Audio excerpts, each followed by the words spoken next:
Good morning. Welcome to Higher Ed 2020.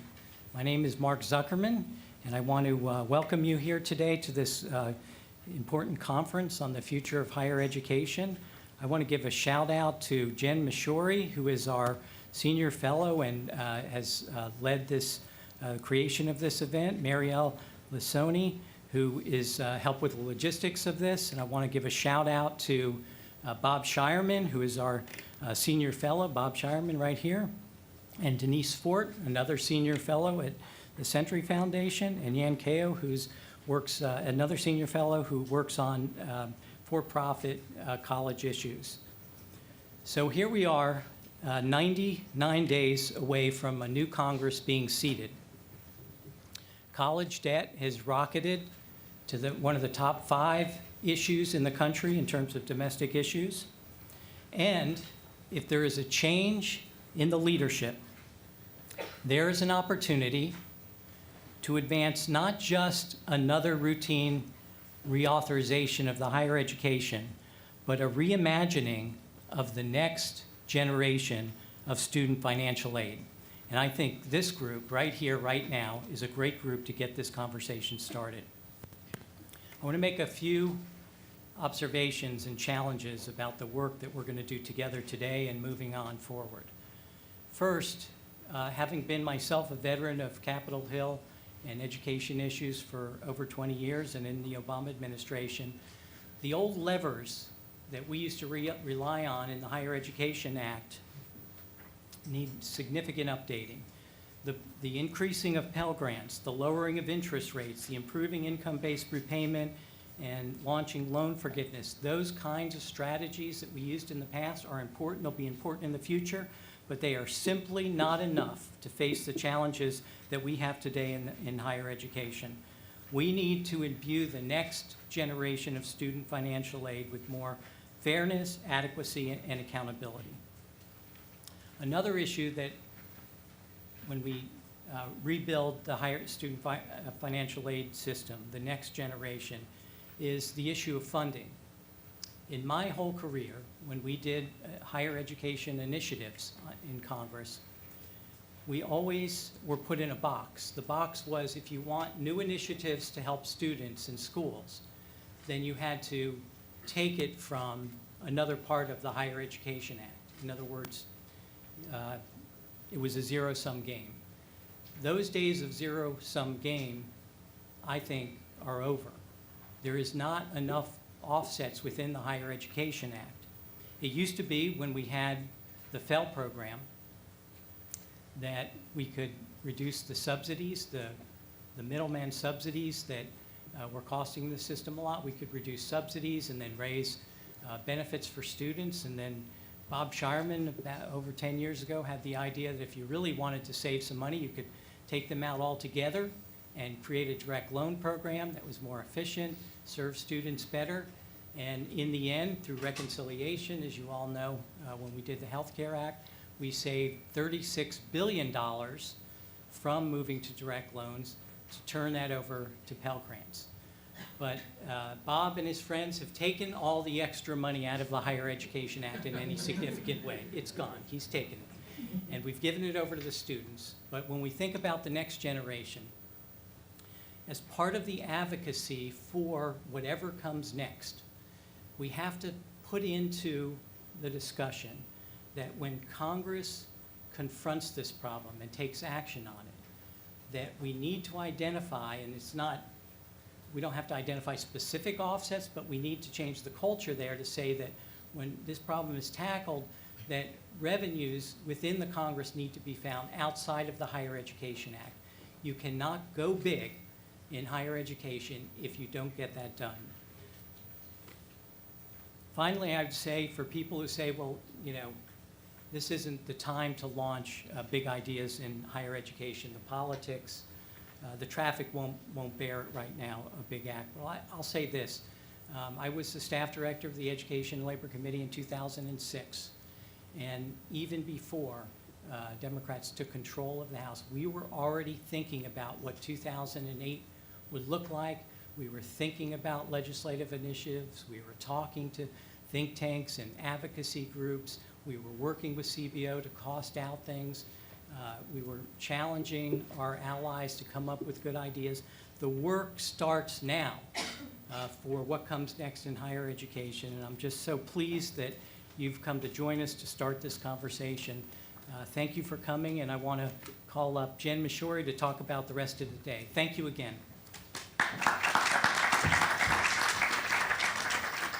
All right, thanks, Mark, and thanks everyone for being here today. I think this is going to be a great day. We have a lot to do. So we're going to start out by hosting a panel that's going to define what the problem is we're trying to solve when we talk about college affordability. So if Congress is going to think bigger about a solution to skyrocketing college costs, what should their goal be? Who needs help and why? Then we're going to go into 4 different frameworks. We're going to hear from 4 experts who have thought about this and come up with a big picture framework for how to actually tackle those affordability challenges. We'll hear from a pollster who can tell us about what everyone not in this room is thinking about higher education and college affordability. And then we're going to dive into some specifics. So how should the federal and state government share the financing of higher education? How specifically can we design equity-driven policies? And what needs to change about existing federal policy that currently drives affordability efforts? So we have a lot to talk about before then. And if I can ask one thing, and I think Mark already talked about this, as you're posing questions or as you're participating online, we have a lot of folks watching through the live stream and discussing online using hashtag HigherEd2020. It's to think big. So today is a good day to think beyond maybe the immediate barriers and look into where we could go one day. So with that, I'm going to hand it over to the Century Foundation's Denise Fort, who's going to open the day with the first panel.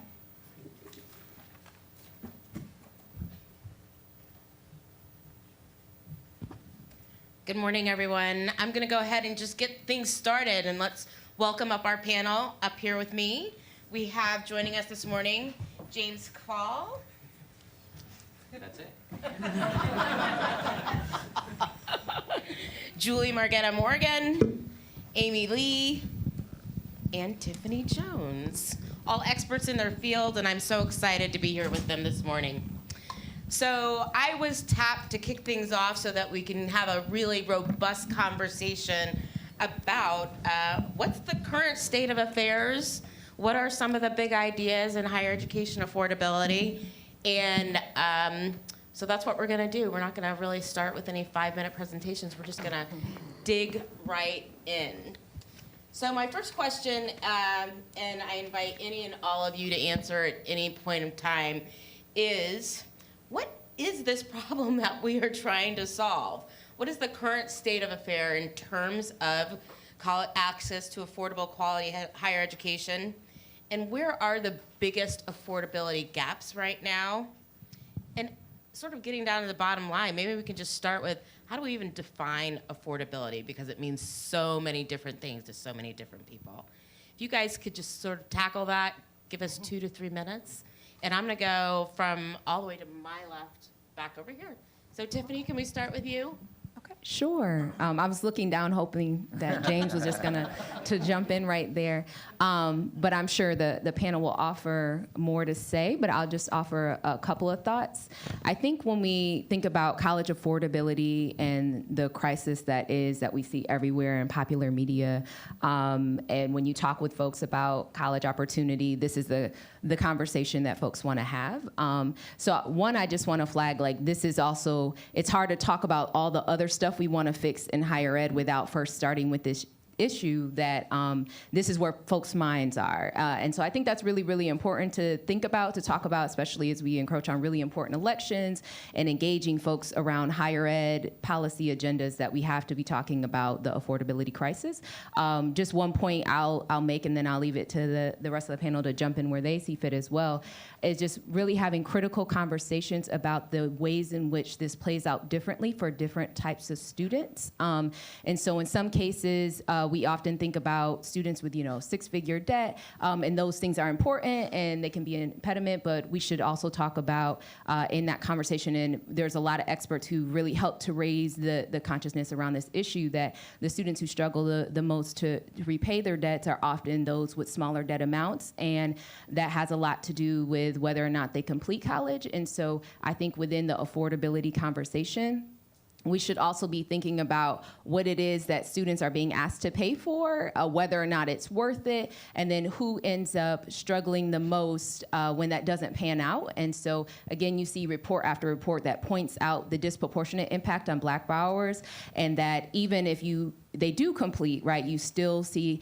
an impact where Black borrowers are defaulting on loans at rates higher than, their white peers who do not graduate from college. And so we have to be thinking about debt solutions that will specifically tackle that problem for groups who are feeling it in disproportionate ways. And a lot of that has to do with the racial wealth gap and some of these other systems that were not all created by higher education. But when we're thinking about higher education solutions, we should also be keeping in mind, again, thinking about those factors that predict whether or not the student is going to struggle the most to pay. And that should show up in the design of the policies that we're designing to try and solve these problems. Thank you for kicking us off, Tiffany. First, I just want to say welcome, everybody, and thank you to the Century Foundation for having me here. It's very exciting. It's a very exciting time in higher education. And I think some of the things that we'll be talking about on this panel, I think that there's several really major challenges in higher education affordability today, and there's a lot of opportunity to address those challenges. As Tiffany already mentioned, one of the biggest concerns that I have is the disparities by race and ethnicity in college completion, which feeds into the ability of students to pay back their debts. So that's definitely one area that needs to be addressed. I mean, it's something that's, racial, ethnic disparities have been happening for decades, and we still don't have a great solution. And I think one of the myths of higher education is that it is a great equalizer, and it's really not. And there are ways that we as myself as an academic and policymakers can think about those issues as we're designing policy solutions. The second point I want to make is that we're also in a really interesting time with all the free college programs that have been started and proposed and adopted ever since, Bernie Sanders' campaign back in 2016. This idea of free college, free tuition, free quote unquote, or debt-free college, or promise programs, which is another term for it. And I think there's a specific panel on this later today. These programs are being started, and I think one of the things that we need to consider is sort of the rationale behind adopting these programs, because in my mind, free college promise programs are basically a financial aid repackaged and rebranded and styled into something that's very politically popular. So we're going to give you a promise. If you finish high school and you go to college, you can go to college for free, for quote unquote free for 2 years, or rarely for 4 years.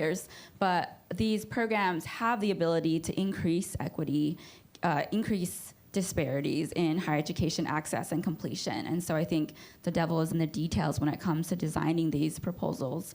Another, obviously we've already discussed this, but student loan debt, which is another area of my research, it's we hear it in the news a lot, and I will say, as someone who studies this, the stories in the media, which I think offer a really nice picture of what's happening and the struggles that students have, they only tell part of the story, right? And so individual student circumstances are different, and if we look at some of these really kind of extreme cases where a student is, I think I heard some story where a student was like $1 million in debt because of dental school or something. Those are rare situations.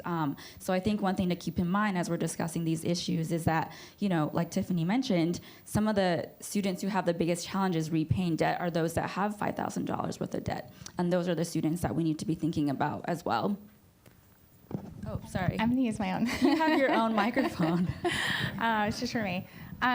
Okay, so I have to say, when I read over the questions, I'm curious to see what the other panels got, because I was like, these are the hardest questions. Like, none of us have been able to adequately, I think. I mean, we're all trying to define affordability and haven't really been able to do that. And so I started to think about the question that way. So I think there are two aspects of affordability that are not strictly, this is the dollar amount that we want people to pay, but I think are really important. I think those are dependability and risk. When people can't, like, I have little kids. I have no idea how much it's going to cost for them to go to college, and I have no idea whether or not I'm going to be able to save to pay for it. That's not okay, right? And we have like fairly good resources. Thank you, Roosevelt Institute. But so if it's hard for us to figure that out, it's way harder for families who have a lot fewer resources. So affordability is about being able to know on the front end whether or not you're going to be able to afford to go to college at all.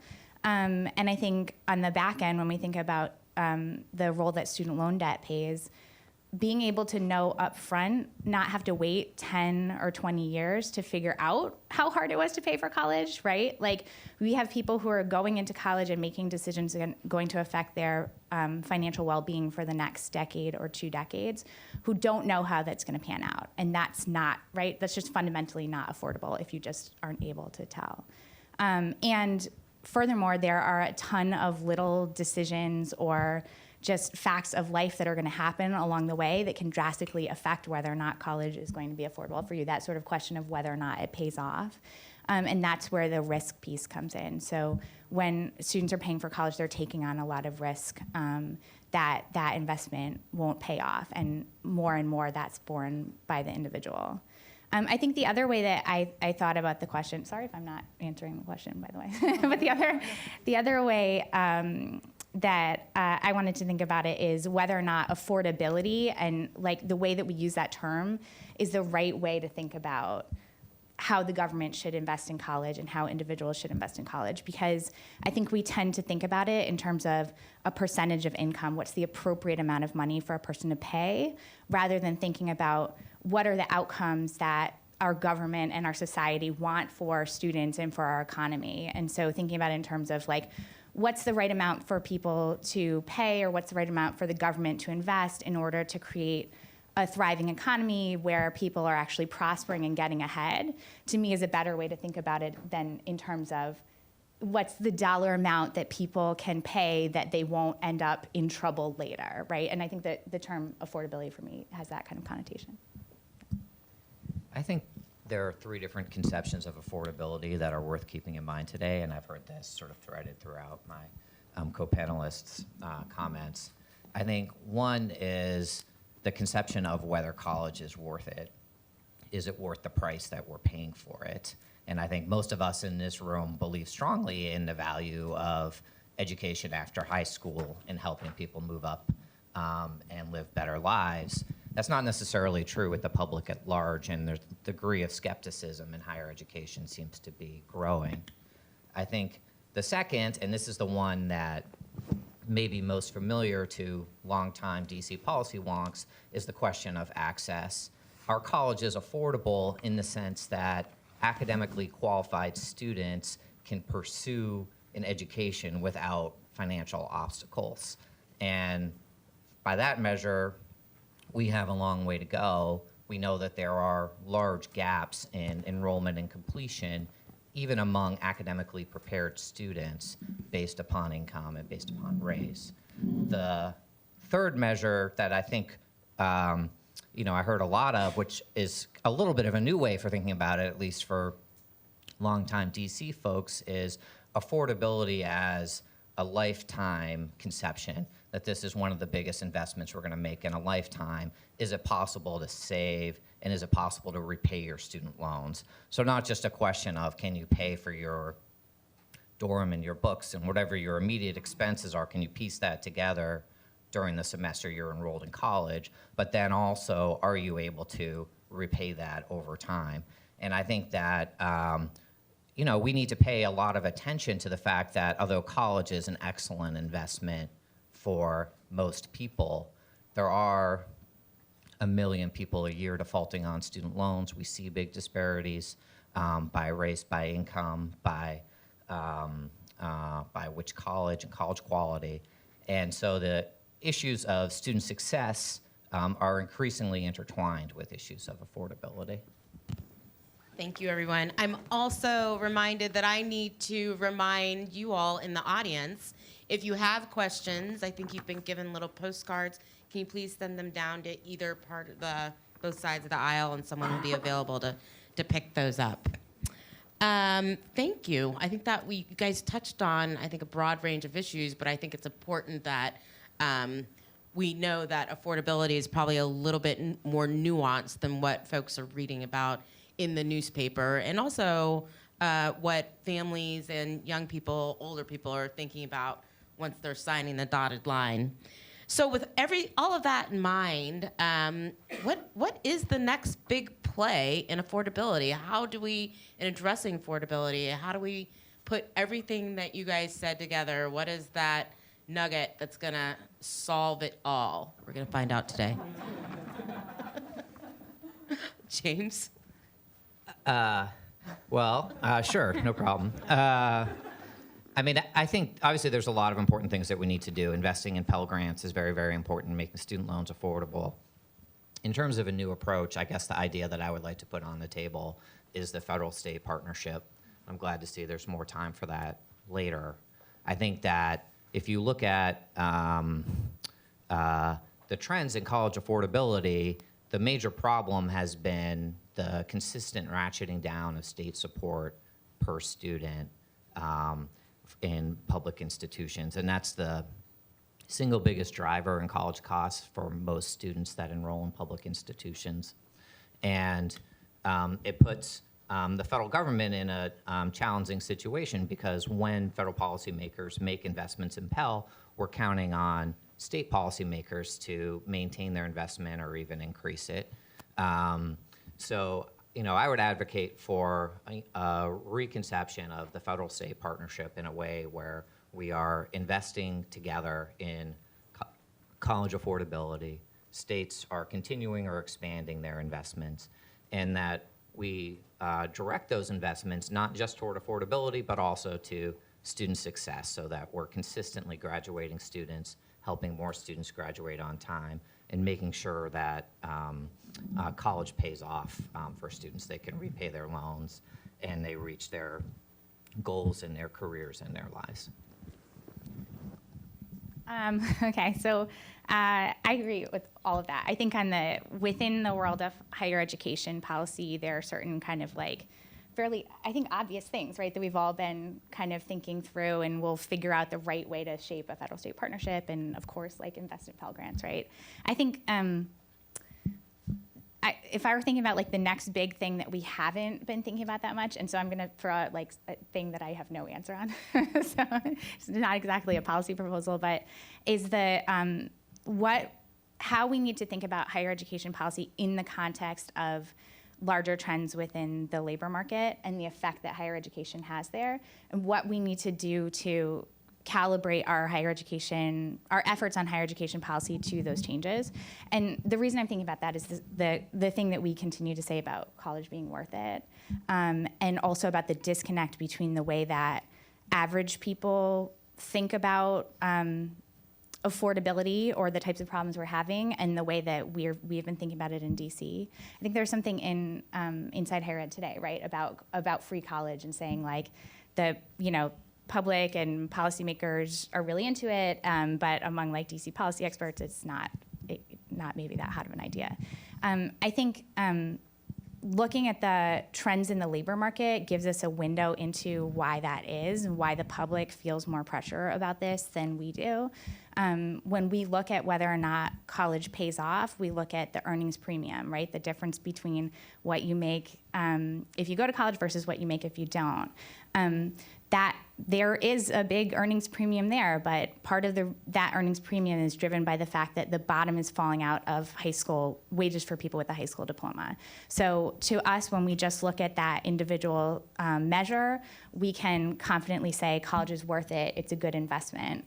When you're out there going to college and finding that you just have your wages are stagnant, right? It feels different. And so I think we need to acknowledge that the way that we talk about it is different from the way that people experience it in the real world, and also that there are connections that can be made there between federal higher education policy and overall policy on earnings, on the way that employers are engaged from a federal policy perspective, and then the racial wealth gap as well.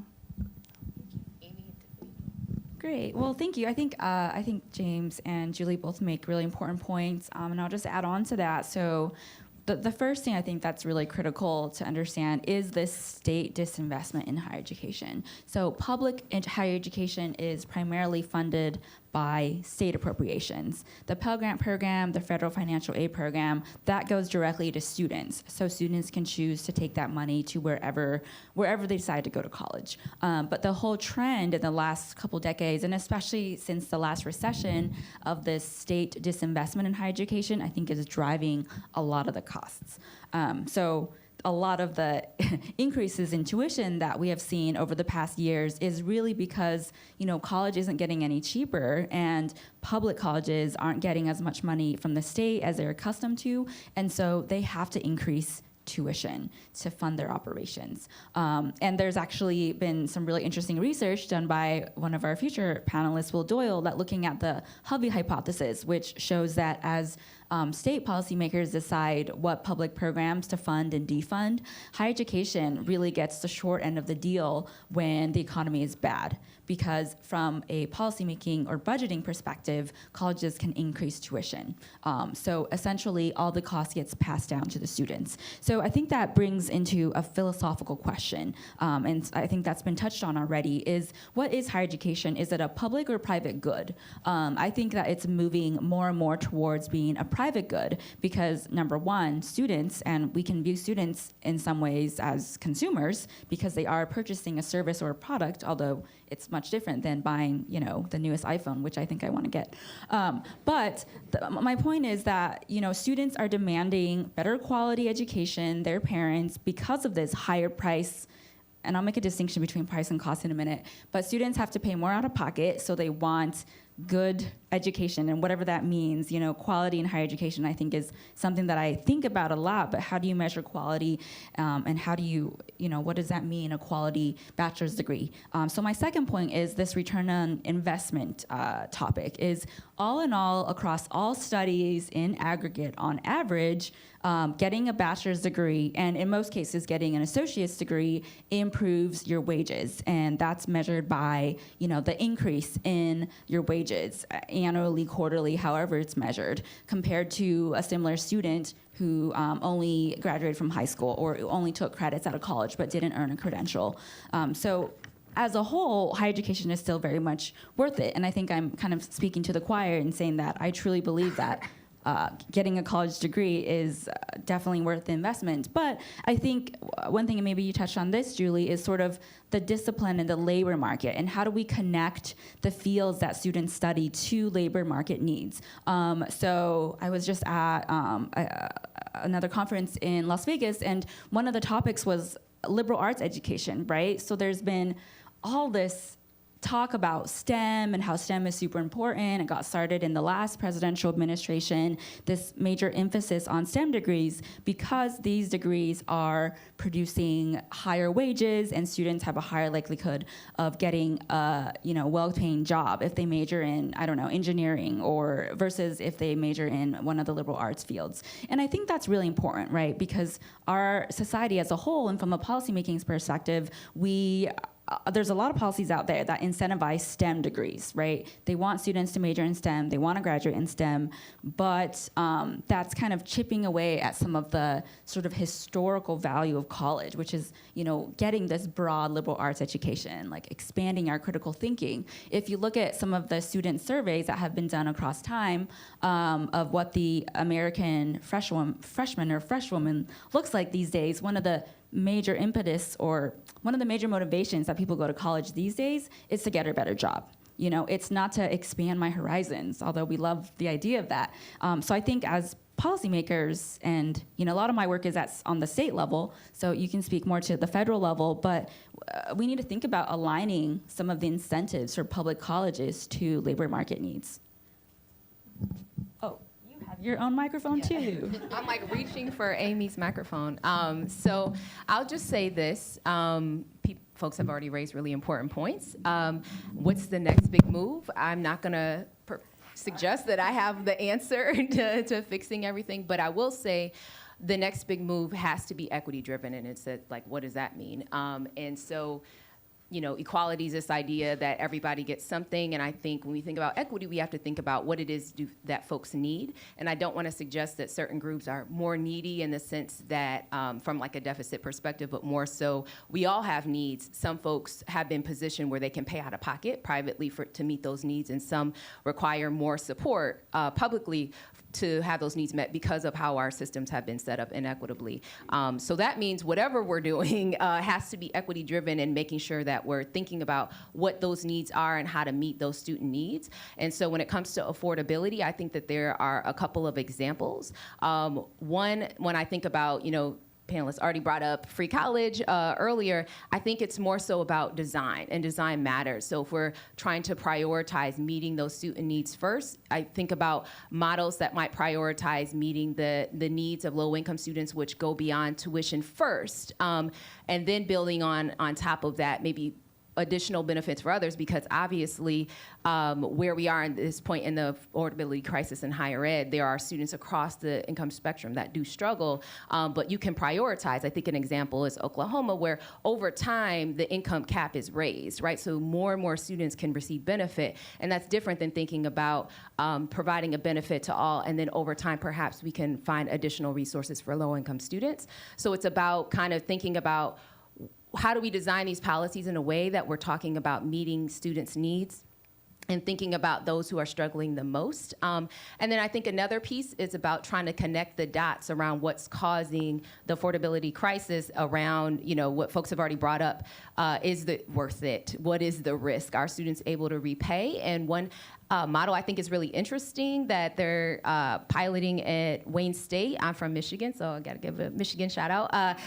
But Wayne State University, in terms of trying to connect folks who are not coming right out of high school, but thinking about today's student and re-engaging those with some college and no degree. I know IHEP has just started their Degrees When Due project as well, and so there's a lot of good momentum and excitement to talk about how to re-engage these folks. But thinking about it as an affordability piece, the part of the way that they're re-engaging them is over time, as students persist, they're forgiving more portions of their student debt. And so I think it's going to take creative solutions like that, where we're thinking about who are we leaving out, what are their needs, and then connecting the dots on if these students persist and graduate, whether they have a balance left over or not, it will be much more manageable because they have actually earned the degree. And so I think we have to think about all those pieces when we're designing whatever that next move is.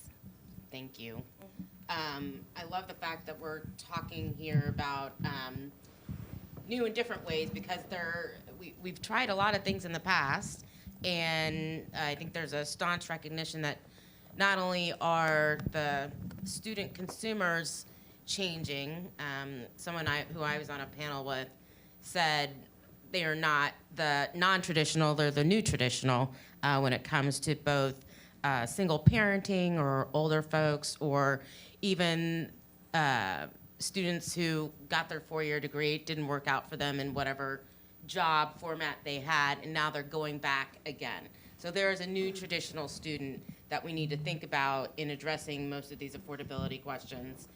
So the next question I have, and Amy, you might want to talk to this, is how do goals around the price students face relate to the rising cost of educating students? Yeah, I have my microphone now. It's back. So one thing I think a distinction that's really important to make is sticker price, which is what we see colleges advertise. Not advertise. That's not the right word. We see the price of tuition, of fees, etc. That's the sticker price. We go online to a college's website and we say, "What's your tuition rate for this year?" That's sticker price. Then there's the net cost, or I've heard net price as well, which is what students actually pay. And if you're from a lower income family, what you actually pay out of pocket is going to be significantly lower, assuming you have the resources to fill out the FAFSA and all of that, which is a whole different topic altogether. You actually don't pay that much out of pocket because the federal Pell Grant system and, other state aid. So there's, aid that's stackable. You've got the federal system of financial aid. You have state financial aid programs. A lot of states have their own merit and need-based aid programs. And then institutional aid, which is sort of like tuition discounting. Colleges give scholarships based on merit or need, and that, after taking into account all those financial aid sources, that's what the student is paying, which is what we typically perceive as net cost. So sticker price versus net cost, I think, is important. And I think that's something that's really challenging as we're thinking about equity and thinking about affordability, for an 18-year-old or, as we're thinking about, post-traditional students, as they're looking at college tuition rates, that might be seen as just completely unaffordable because tuition is really high, and especially at private colleges where tuition can be $30,000 a year, and then you think about the full cost of attendance, which there's housing, there's food, there's books, there's healthcare, there's transportation, et cetera. All these other costs that I think are often ignored, especially during this time we're talking about free college. We don't mean free college, we mean free tuition. So these free college programs typically, they rarely cover the full cost of attendance. It's really considering waiving tuition and fees. So I think that's important to consider. And another point, well, actually, maybe that's off topic, but I don't know if I answered your question. But I was gonna say really quickly is that, go ahead. Yeah, so this idea of the traditional student, I hate this word traditional, non-traditional student, because, and again, I think this is one of the critiques that I would have of these free college programs that are designed, and the devil is in the design details, is that the majority of them are only eligible to students who go directly from high school. You have to graduate high school. Some of them allow you to get your GED, enroll immediately into the two-year college, et cetera. And based on all the research, that's actually good because we want students to go directly into college, and we want them to enroll full-time because that helps them in the likelihood of actually graduating from college. But we're leaving out a whole segment of the student population who are returning adults. And I had tweeted this a while ago, a couple weeks ago, on a story from NPR that said that 74% of today's college students are meeting one or more of the following criteria, which include, not going directly from high school, someone who works full-time, someone who has dependents or children to take care of, someone who didn't get a high school diploma, they actually got a GED. So somehow this tweet went viral, and I recently put it on my profile just to make myself seem more popular than I really am. But I think the point is really, in considering reshaping or higher education affordability topics, we need to think about not just the college student going straight from high school, living in campus housing, and working maybe part-time on campus. Anybody else want to add to that? I think that the implications of that are actually are fairly far-reaching, and so although it is widely recognized that a lot of students now are older, often have children, often have jobs, we still tend to have a model where classes meet on Tuesdays and Thursdays from 11 to 12:30, and your schedule changes every 4 months. I think the affordability questions are also pretty important. So we have a lot of programs that are directed at structural gaps in affordability. Your Pell Grant is based on approximately what your family resources are. Your need is determined based on what your college thinks a typical student spends. And we know from research into lives of low-income Americans that their lives really are full of turmoil, and problems stack up and compound. So you, for whatever reason, don't have enough gas in your truck, and you lose your job, and then you lose your home. So these emergencies can compound, and there's not a lot of flexibility in the financial aid system to say, you know what, actually, if I could give you $30 now to buy some gas, we'll be able to keep you on track over the course of the system. So I know Sarah Golder-Grab is here and has talked a lot about these issues, and maybe there'll be some time to talk about it more later, but I think it is important to be thinking about our system, and does it actually meet these students in their day-to-day lives? Oh yeah, I was just going to say similarly. I think that I think in those of us who work on higher education policy try to internalize this idea of the non-traditional student as being more like the traditional student.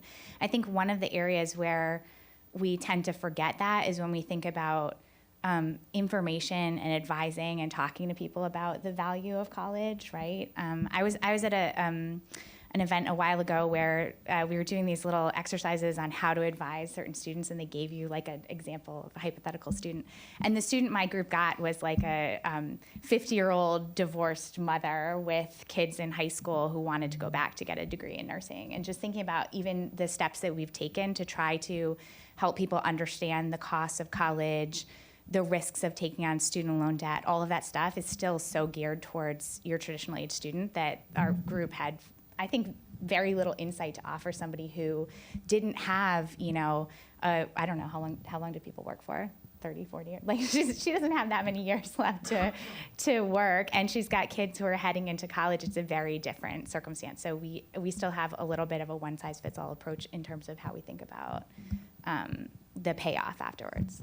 Yeah, and just to add to that really quickly, I mean, it can be very simple as just a service that students need. And so, for instance, I was having this conversation with someone recently where my university's library, the librarians leave at 5 p.m. or something. And we have a lot of resources, or we try to, at colleges to help students succeed, not just in the classroom, but you've got academic advising, financial aid counselors, librarians who can help you do research, and writing centers that can help you do better in classes in terms of your papers, especially if English is not your first language. But a lot of these centers, these resources are not open past 5 p.m. So if you are that student who is working full time and has a family to take care of, you have no access to those resources. Yeah. And the only thing I would add is sometimes we like to think about these students that need additional supports or have hardship as the exception rather than the rule. And I think it's just really important to remember, and again, we don't have perfect measures in education policy, but if you use free and reduced lunch as a measure of students being low income, that's the majority of public school children, right? So we're talking, this is who America is. And so if our systems, to James' point, are not built because of when we offer classes to actually meet these needs, we're in trouble. And then I was listening to a panel, Martha Cantor, just last week mentioning, some statistics around the fact that we have, the majority of students are already working. So I think even in these conversations around how do we solve this crisis, and then we hear a price tag associated with different policy proposals, and folks say, oh, well, what are those students doing to earn their way? Just remembering these are already hardworking students who are already struggling, who are looking at, a college opportunity so that they can have more success and so that they can support themselves. But they already have buy-in, and they are already working really hard. And it's our systems that need adjustment to recognizing this is who these students are, and to the point that sometimes these things can be compounded. And so these students have all of these things going on at one time. And I had the pleasure actually of yesterday talking with some students from the Cal State system who were talking about their experiences being low income and first generation and a student of color, and trying to help solve these problems for their campuses, and how those things can be very heavy and weigh. And so we have to keep that in mind as we're thinking about our solutions, that these are students that are already, maxing out on what it is they can be doing well. And it's about kind of fixing our systems and making sure that there are clear pathways. And affordability isn't just about making it so that they can save some money, but just making it possible that they can get through successfully. Yeah, so just to kind of broaden that out, this conversation about affordability is not just about the financial piece, right? It's a holistic evaluation of what kind of resources students have access to, and it's not just about reducing the net cost of college. Thank you. That was a great wrap up to that session. All of you have touched on the states in some shape or form and their responsibility in this affordability question. So this two-part question for all of you. First thing is, someone mentioned this earlier, how do we really incentivize and prod states to do the right thing around affordability when you do have this I mean, they are closer to this new student. Let's drop the traditional. To this, new student. What are some of the levers they have? And then acknowledging that, states took a big hit the last time we had a recession. How are we gonna balance that, in the next recession? It seems that there's a lot of interest in putting more obligation on the states to do the right thing. At the same time, we're thinking about how we manage that. What does that also look like if the next recession hits? So a two-parter, and I welcome anybody to tackle that. James looks very eager. I'm eager. Well, that doesn't mean I know all the answers, but it is true that the historic pattern has been recession hits, state spending targets higher education disproportionately. The economy comes back, the money isn't necessarily put back in higher education. So over time, you have this ratcheting down of state support for higher education. And in part, that's driven by the fact that every state is required to balance its budget. So in times of economic downturn, you have the weak economy compounded by budget cuts, which makes the economy even weaker. The federal government does not have that balanced budget requirement, and that's why during the Great Recession, and I see a number of people in the room that were part of these decisions, the federal government made substantial investments in college affordability. In fact, if you count Pell and the college tax credits together, the federal government increased investments in college scholarships by $20 or $25 billion a year over a couple of years. And so I think that is a critical dynamic for people thinking about federal-state partnership. Maybe the most important question even is, how is it going to help states weather economic downturns? There are models. The unemployment insurance program, for example, is a federal-state partnership. Medicaid has adapted strategies over the years. None of these necessarily are perfect, but we should be thinking about what lessons we can draw from other policy areas to leverage the fact that the federal government has greater fiscal flexibility during downturns. Thanks, Tiffany. I would just add that the federal government also has a unique opportunity when you frame the question around how do they nudge states to be thinking around how to nudge them in the directions regarding how to promote equity. And so I think a couple of examples. One you see in Senator Schatz's debt-free college bill, where it's just one line, but it's really important. I think that if that model would require states to not be able to add any additional criteria to make students eligible for free college under that model. And so that model, low-income students would receive support for tuition plus living expenses. And students who are not low-income would have tuition paid for. The federal government would pay a portion, states would pay a portion. But a part of that deal is that states cannot make the criteria more restrictive. I think Amy already brought up in some cases where there are criteria, whether it's only full-time students or only students coming out of high school or whatever, that we sometimes in design will limit who can benefit from the programs. And so I think the federal government, even as we think about federal and state partnerships, can put in these types of provisions to try to encourage states so that there isn't this great variation where in some states, it might be super open and make sure that it's reaching all students, and then in some states it's really restrictive and some students are cut off from opportunity. And that's really important, and I'll just point to a historical example. I think when you have the Morrill Land Grant Act, the 1890 institutions, you have the addition first in 1862, and then in 1890 we added in, black colleges, and that state matching piece is optional. And so APLU did an analysis a few years back where they were estimating, $50 million in revenue loss, where states have made some states have made the decision to match funds for white land grant colleges, but not for black ones. And so that's an example of a state-federal partnership where in some cases, in some states, they've decided to invest in inequitable ways in their higher ed system, which happens. But I think the federal government can have a role in that nudging where I would suggest that shouldn't be optional, that they would have to match for all institutions so that those types of inequities don't persist. So it's just something to think about. How do you set up that type of partnership? Great, thank you. Amy? Oh. Anything to add? Yeah, okay, so just thinking at the state level, so extending it from the federal level to the state level, there's a lot of things that states already do to try to change institutional behavior.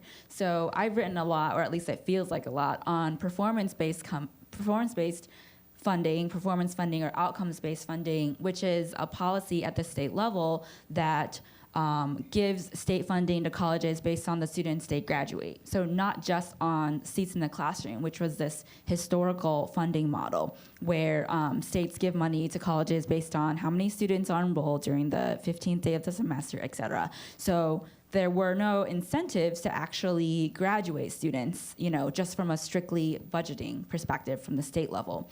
Now, a lot of states have already experimented with this performance funding idea, which is where states give colleges money, at least a portion of their state funding, based on student retention rates, completion rates, degrees earned, also degrees in STEM fields. That's something that's I've looked at as well.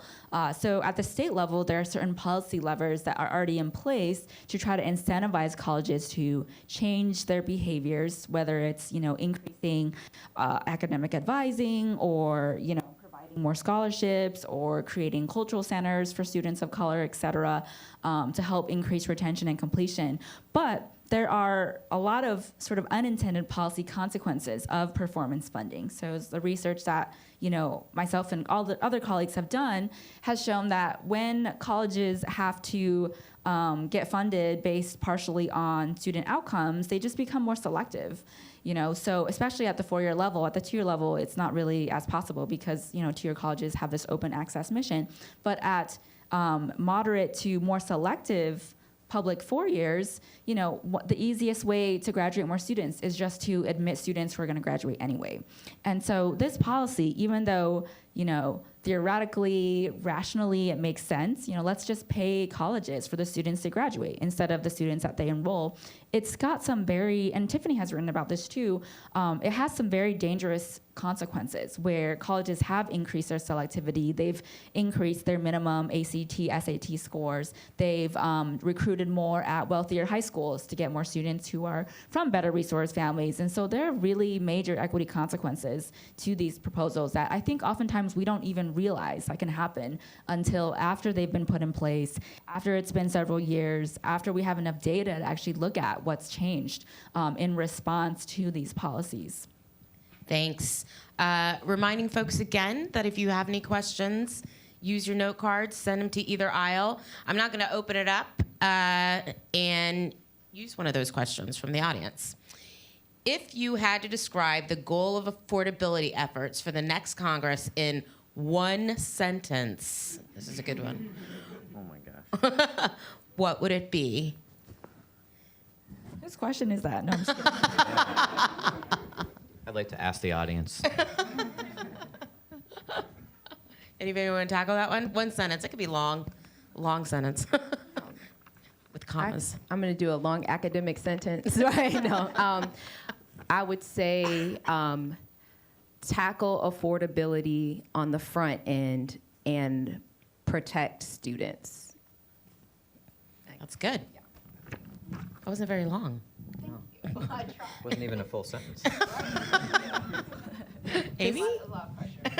I know, whoever asked this question, you're really putting us on the spot here. So this might be a little controversial, but I think increased accountability.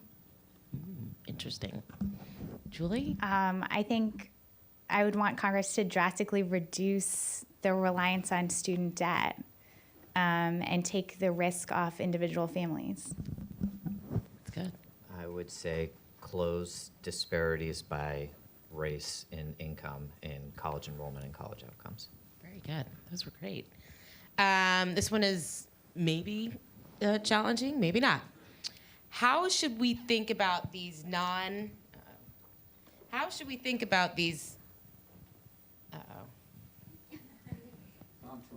Thank you. How should we think about these? You just outed yourself. And now you outed yourself, Bob Shireman. How should we think about these non-tuition expenses? How much and to whom? Could you ask Bob to be more specific?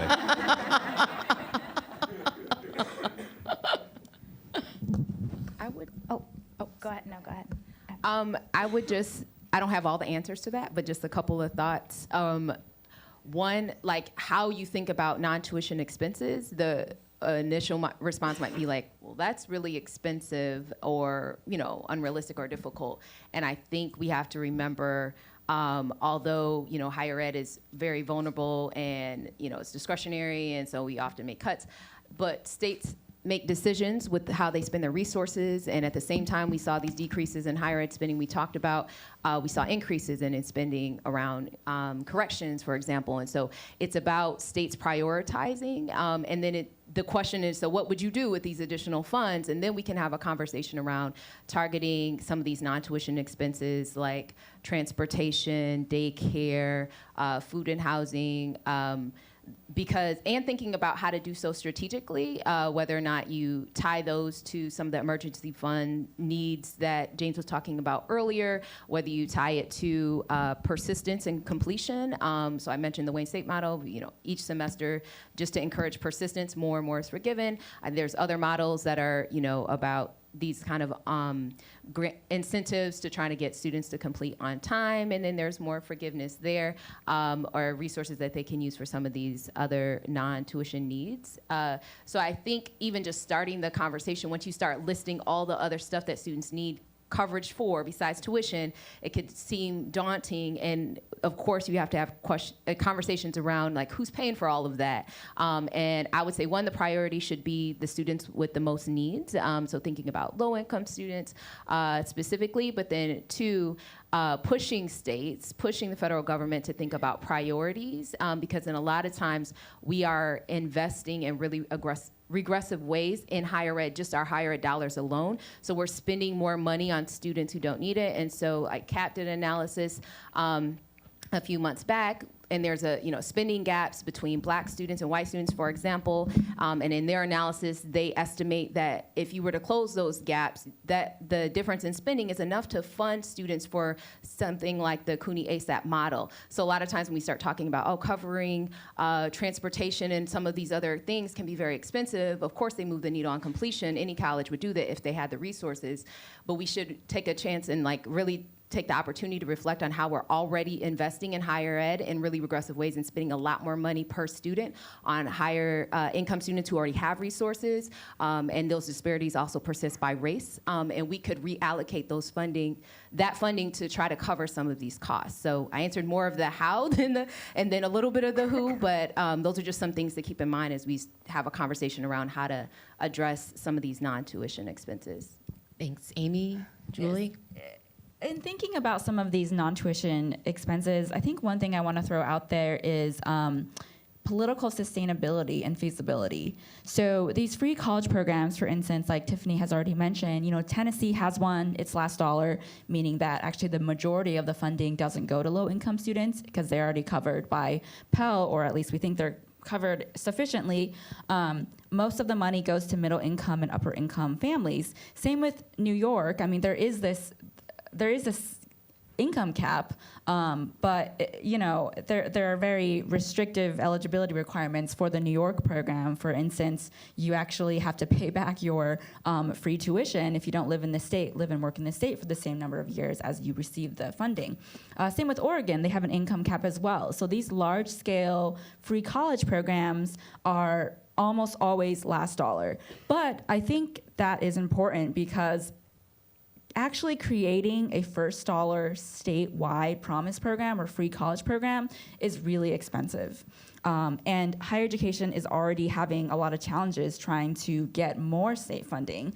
And so I had this really interesting conversation with Education Commission of the States recently about this. They're in Denver, I'm in Denver, and it's kind of like how you frame this free college, free tuition conversation, right? And what they mentioned, what we talked about is when you frame this as free college, constituents and voters, et cetera, see that as a social service, So free college, that sounds like an entitlement program, It's harder to get voters to be interested in something like that. But when you frame it as a promise program, finish high school, do well, go to school, graduate, come to college, et cetera, and we'll promise you that tuition will be free for the first 2 years. That's a completely different framing of the same policy solution. So I think one reason why a lot of these free college programs and other financial aid programs historically are structured that way is because politicians are catering to middle income families or upper middle income families, and getting a program that actually benefits them, not just lower income students, is something that is a political sort of decision. I'm gonna have to let Amy have the last word because we are at time, but I gotta tell you, I could go on for a little bit longer. Jen, next time. Can everybody help me thank our panel? This was a great way to kick off the morning. I really enjoyed it. Thank you, James, Julie, Amy, and Tiffany.